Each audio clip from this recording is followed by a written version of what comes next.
राष्ट्रवादी काँग्रेस महाराष्ट्र प्रदेश महिला पदाधिकारी यांची आढावा बैठक पार झाली।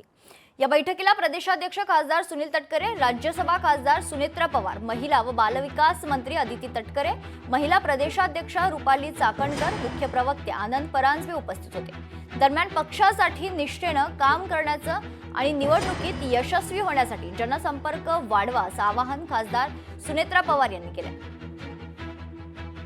पाणी, आरोग्य, रस्ते, महिला सुरक्षा, शिक्षण याबाबत आपले सरकार म्हणजे जे आधी त्यांनी सांगितले ज्या योजना आहेत त्या जास्तीत जास्त जाणून घेऊन त्या प्रशिक्षणही होणार आहे। त्याच्यामुळे त्या प्रशिक्षणामध्ये ज्या काही गोष्टी आपल्याला समजतील त्या जनतेपर्यंत पोहोचण्यासाठी आपण सगळ्यांनी प्रचार केला पाहिजे आणि व्हॉट्सअप ग्रुप्स, व्हिडिओ मेसेज या प्रभावी प्रचार साधनांचा उपयोग आतापासून सुरू करा। प्रत्येक घरामध्ये राष्ट्रवादीची रणरागिणी पोचली पाहिजे। लोकशाही मराठी ऐका, पहा, जागरूक रहा।